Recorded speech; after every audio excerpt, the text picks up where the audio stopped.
Hello and welcome to Fox Sports Lab AFL, Chief. Monday, we're going to preview the round just went. Another bizarre round. I seriously, this is phenomenal how this is finished. So we're going to talk about who limps in or holds on to 8th spot. But let's start at the top. And Collingwood, Brisbane, Friday night Marvel. Brisbane got it done again. That's 8 from 9 at Marvel. And they've got the wood over, pardon the pun, Collingwood at the moment. But let's talk about the Pies. So you've been on it.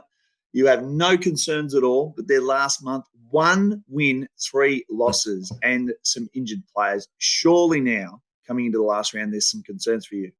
Well, it's not super impressive form, is it, Dicko? No. But hopefully, they've got a game this week and then the week off before the final start. I think there'll be a few players that'll come back into the mix. They'll certainly get Hill and De Goey back, which will make a big difference. Darcy Moore.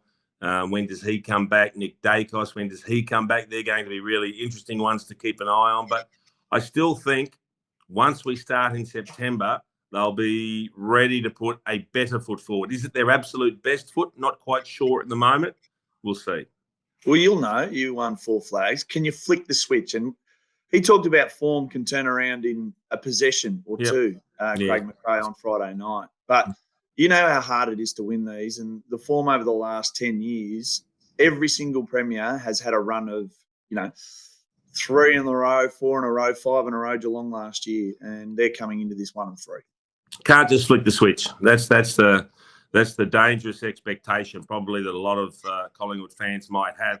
They'll need to build over the next couple of weeks. They'll need to get something done at training. They'll need to get a couple of players back. As I said, get the confidence levels back up. It'll have to build over the next couple of weeks before they hit the ground running in week 1 of the finals.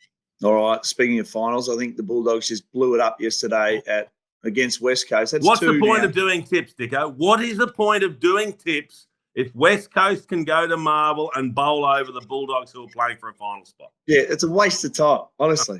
Absolute waste of time. And I'm a long way behind you. So if you're blowing up, then I should be blowing up twice as much. But where do you have the Bulldogs now? Because when you look at them on paper, paper teams don't mean a lot, but they've got enough talent in there to be a finals, team, but they're not.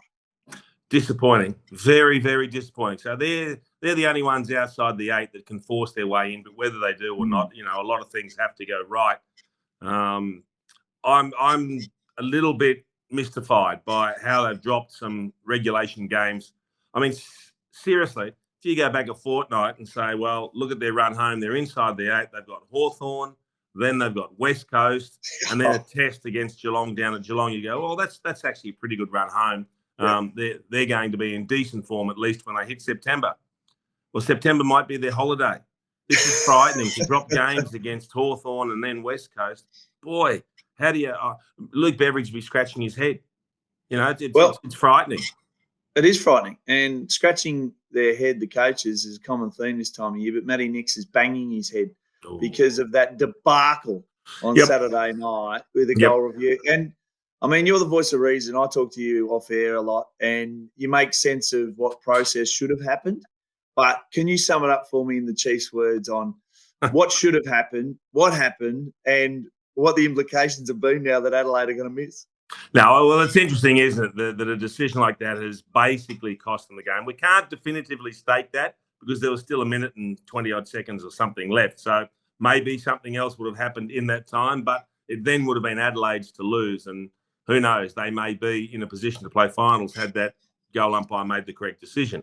Now, I understand we all make mistakes. There is human error involved. But I know it was interesting hearing Matty Nix talk after the game saying, my understanding is that all these decisions get reviewed. Well, they don't. It's only every goal that gets reviewed on its way back to the middle.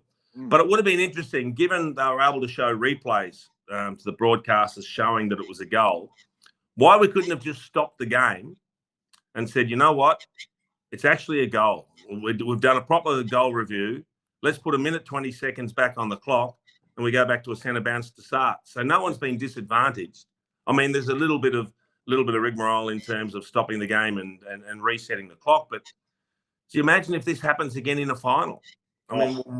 We can't allow it to happen again, can we? So there has to be some sort of protocol in place that we can actually get the correct decision to stand, given we're using technology. No point using technology if you're not going to use it to the fullest.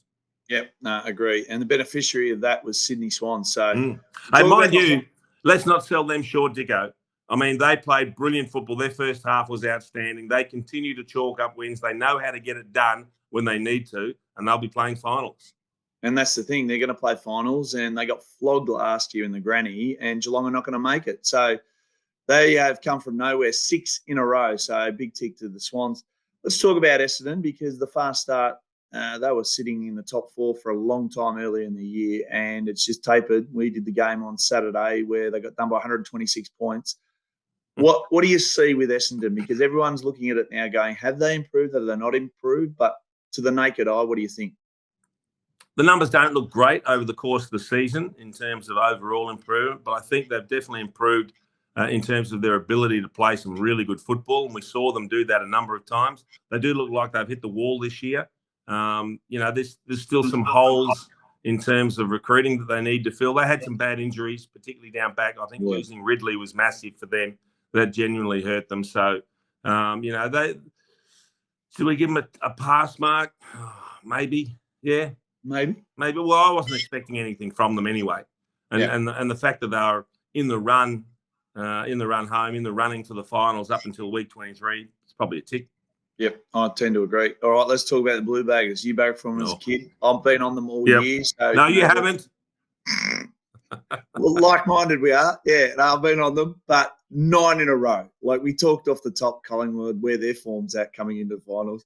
You could not get a hotter team right now the way they are playing. So it's exciting. I mean, it's great for the competition. We want the big clubs up and firing, and the Blues haven't been doing this for so long, and they play exciting footy. They've got a massive game against the Giants next weekend, which will be a great test for both those teams as well. But they are definitely playing finals. How far can they go? Well, I tell you what, they're not the team I want to face in week 1 of the finals, Dicko. I think they could be a little bit scary once they get back on the big stage. So it's going to be a great final series and exciting for Carlton fans that the Blue Baggers are back in the September action. Yeah, and just quickly on that. So Harry Mackay, just a little bit rusty coming back, but did you agree with, okay, it's time to put him back in and see what that mix looks like in the last 100%. 100%. Yep. I would rather get him back in there, not expecting him just to come in and dominate, but the sooner he gets games under his belt, the closer you are to getting him in decent form. And just having him in there, provided they can get their communication right, will take a bit of pressure off Charlie Curnow as long as they don't continue to run to the same spots. I think Carlton's a better team with Harry Mackay in it. Okay. All right. You talked about Carlton being a danger team in the 8. Sitting just below them in 5th position in 6th position is St Kilda. So we're waiting for that. You know when you pull a rubber band, you're waiting for it to snap and just miss? Well, they just keep getting stronger and stronger, and I have no idea. My expectations were quite low of St Kilda, but they're going to play finals. It's real. I thought they'd drop out of the 8. They were the ones that I thought were particularly vulnerable. A good win over the Cats. They're safe now, although they've got another tough trip this weekend. They'll head up to the Gabba to play Brisbane. That's not going to be easy. But, credit to them. Credit to them. Ross Lyons, just when it looked like they were falling off the perch, he's found a way to rediscover their best footy. Really good win on the weekend. So they give themselves a chance. They're probably, and I don't want to upset St Kilda supporters, but they're probably the ones I'd like to face in week 1 of the finals. I still think there's some vulnerabilities there amongst their makeup, but credit to them. They've had a good year, and now they're playing in September. Yeah. Well, I'll look forward to our Thursday preview of round 24, the final round, because Saturday night, Geelong and Western Bulldogs. So you talked about who can come into the 8 and who can't. So GWS can sit back having their game on Sunday in the last game of the round against Carlton. So it's going to be a cracker. So we'll preview that on Thursday. Enjoy your week, Chief. Look forward to it. Thank you for joining us on Fox Sports Lab AFL. Imagine what you could be buying instead. For free and confidential support, call the number on the screen or visit the website.